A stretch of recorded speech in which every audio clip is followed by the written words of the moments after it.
यह नौकरी करने की कोई जरूरत नहीं है आपको। ये क्या बदतमीजी है? और टोपी क्यों फेंका तुमने? और काम क्यों नहीं करना है? क्या चल रहा है यहाँ पे और क्या बातें कर रहे हो तुम दोनों? और ऑफिस अभी तक क्यों नहीं खुला है? मैम साहब, आपका ऑफिस खुलेगा भी नहीं और हम दोनों यहाँ से नौकरी छोड़कर जा रहे हैं। नौकरी छोड़ के जा रहे हो? आप मुझे बताइए, जहाँ पर हमको अब तक पैसे ही ना मिले और इसका क्या भरोसा, आगे आपकी कंपनी हमें पैसा दे या ना दे तो हम क्यों काम करें? इंसान काम क्यों करता है? पैसे के लिए करता है ना। जब हमको यहाँ पैसा नहीं मिल रहा तो हम काम करके क्या करेंगे? हमारी पत्नी बिल्कुल सही कह रही है।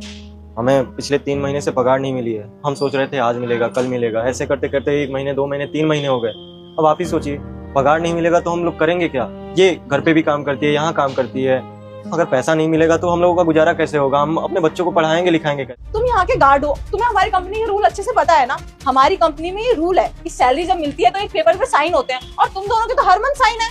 मैम साहब, आप बात तो बिल्कुल सही कह रही हैं, लेकिन सोहेब साहब हर महीने हमसे साइन तो ले लेते हैं, लेकिन पगार नहीं देते हैं। कहते हैं अगले महीने मिलेगा, अगले महीने मिलेगा, और ऐसे करते करते 3 महीने हो गए। तो तुम दोनों गवार हो क्या? बेवकूफ हो? जब तक सैलरी नहीं मिलती साइन क्यों करते हो? कहते हैं कि अगर नहीं करोगे तो नौकरी से निकाल देंगे।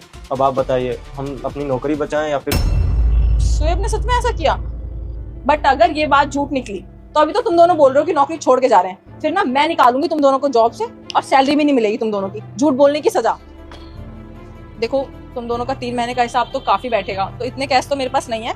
ये होंगे 20-25 हजार रुपए, इसे रख लो, अभी अपना खर्चा पानी चलाओ। मैं आज शाम तक ही तुम्हारा सारा हिसाब क्लियर कराती हूँ, ठीक है? ठीक है मैम साहब। और मुझे पहले बता दिया होता तो ये नौबत नहीं आती। तुमने मुझसे कंप्लेन क्यों नहीं करी? मुझे तो पता ही नहीं है कि मेरी कंपनी में मेरे पीठ पीछे ये सब चल रहा है। मैम साहब, हम सोचे तो थे कि हम कंप्लेन करें, शिकायत करें आपसे, लेकिन वो साहब हमें डरा रखे थे कि नौकरी से निकाल देंगे।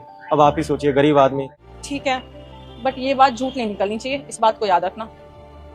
अभी काम चला लो इन पैसों से, आज शाम तक क्लियर कराती हूँ। और इतना गुस्सा सही नहीं है, मुझसे कंप्लेन कर देते तो बेटर होता। मैम साहब, हमको माफ कर दीजिए, हमने आप पे इतना गुस्सा किया, पर हम क्या करें, गरीब इंसान है। मन लगा के काम करो। अब इसको रखो, और नौकरी छोड़ने की कोई जरूरत नहीं है। अब टोपी तो दे दो। बुलाया आपने? हाँ, तुम्हारी सैलरी का टाइम हो गया ना? Yes ma'am. ये लो, इस फॉर्म पे साइन कर दो। मैम, ये किस चीज़ का डॉक्यूमेंट है? हमारी कंपनी का रूल तो तुम्हें पता है ना, जिसको सैलरी देते हैं उसके साइन लगते हैं। तुम साइन करो ना, मैं सैलरी निकालती हूँ। साइन करो। Okay ma'am. देखने से पहले, कल सुबह से पहले तुम्हारी सारी मनोकामनाएं पूरी हो। बस इस वीडियो को एक लाइक, सब्सक्राइब करके 9 दोस्तों को शेयर करो और कमेंट में राधे राधे लिख। मैम, आप मेरी सैलरी दे देते? सैलरी तो तुम्हें मिल गई ना। अभी पिछले महीने जो जॉब छोड़ के गया था वो भी इसलिए गया था ना, अब पता चला है मुझे। I am really sorry ma'am, मुझे लगा उन गरीब लोगों को सैलरी की क्या ही जरूरत पड़ती है। आखिरकार गरीब भी तो इंसान होते हैं। सच कहूं तो गरीब का दिल नहीं दुखाना चाहिए, क्योंकि कभी ना कभी तो सच्चाई का पता चल ही जाएगा।